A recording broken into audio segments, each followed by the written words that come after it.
Welcome to വെൽസ്ലാസ് kitchen. ഇന്ന് ഇഡ്ഡലി ദോശമാവെല്ലാം തീർന്നിരിക്കുകയാണ്. അപ്പോൾ പെട്ടെന്ന് ഇൻസ്റ്റൻ്റായിട്ട് റവയെ കൊണ്ട് ഒരു ദോശ അല്ലെങ്കിൽ അപ്പം എന്ന് പറയാം, ഒരു അരമണിക്കൂർ കൊണ്ട് നമുക്ക് ഉണ്ടാക്കാൻ പറ്റും. അപ്പോൾ അതിൻ്റെ ഇൻഗ്രീഡിയൻസ് എന്തൊക്കെയെന്ന് പറയാം. പിന്നെ നമുക്കിപ്പോൾ പെട്ടെന്ന് മാവില്ലെങ്കിൽ വേഗം ഒരു അപ്പം ചുടണമെന്നുണ്ടെങ്കിൽ ഇതൊരു ഒരു അരമണിക്കൂർ കൊണ്ട് എല്ലാം റെഡിയാവും. നല്ല ചൂടുള്ള സ്ഥലമാണെങ്കിൽ ഒരു 15 മിനിറ്റ് ധാരാളം മതി. ഇതൊരു കപ്പ് റവയാണ്, 250 ml കപ്പിൽ. ഇത് മിക്സി ജാറിലേക്ക് ഇട്ട് കൊടുക്കുന്നുണ്ട്. ഒരു കപ്പ് റവ, ഒരു 2 ടേബിൾ സ്പൂൺ മൈദ, ഒരു ടീസ്പൂൺ ഷുഗർ, കുറച്ച് തേങ്ങ,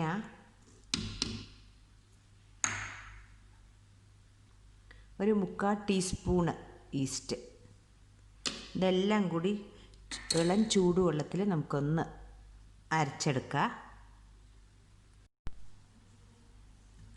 ഇപ്പം ഞാൻ ഗ്രൈൻഡറിൽ അത് ഉപ്പും ചേർത്തിട്ട് നന്നായിട്ടൊന്ന് അരച്ചെടുത്തിട്ടുണ്ട് ഇളം ചൂടുവെള്ളത്തിൽ. ഇനി നമുക്കിത് പാത്രത്തിലേക്ക് മാറ്റാം.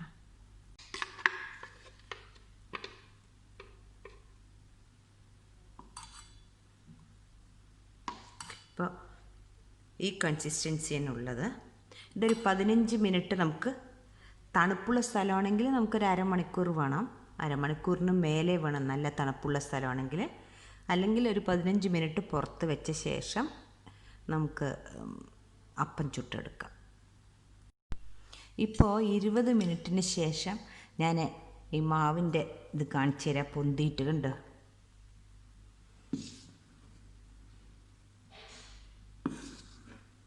ഇനി നമുക്ക് അപ്പം ഉണ്ടാക്കിയെടുക്കാം.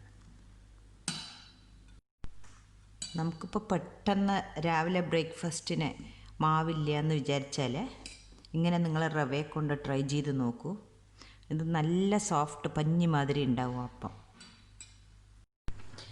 ഇനി നമുക്ക് അപ്പം ഉണ്ടാക്കിയെടുക്കാം. ഒരു നോൺ സ്റ്റിക്കിൻ്റെ പാന് വെച്ച് കൊടുത്തിട്ടുണ്ട്. നമ്മുടെ മാവ് നല്ലോണം പുളിച്ച് റെഡി ആയിട്ടുണ്ട്. ഇനി നമുക്ക് ഇതിലേക്ക് പാർന്ന് കൊടുക്കാം.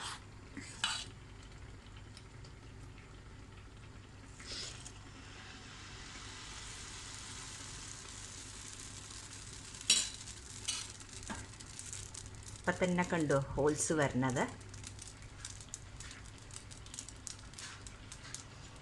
നമുക്കിത് അടച്ച് വെച്ച് കൊടുക്കാം.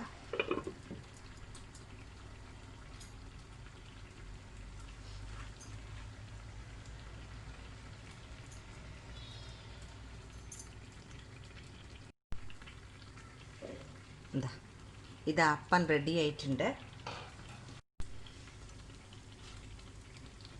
ഇത് കണ്ടില്ലേ, ഇത്ര സോഫ്റ്റായിട്ടുണ്ടാവും.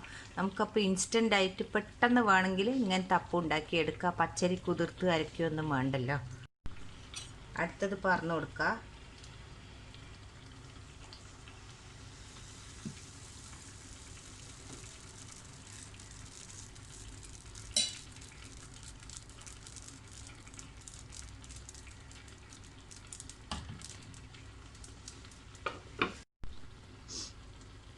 അടുത്ത അപ്പവും റെഡി ആയിട്ടുണ്ട്.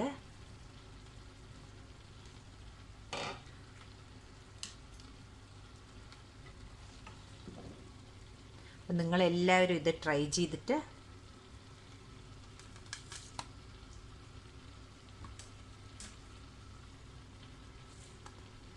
കണ്ടില്ലേ, നല്ല സോഫ്റ്റായിട്ടുള്ള അപ്പമാണ്. എല്ലാവരും ട്രൈ ചെയ്തിട്ട് എനിക്ക് കമൻറ്റ്സ് അറിയിക്കണേ. സബ്സ്ക്രൈബ് ചെയ്യാത്തവർ സബ്സ്ക്രൈബ് ചെയ്യണം. Thank you.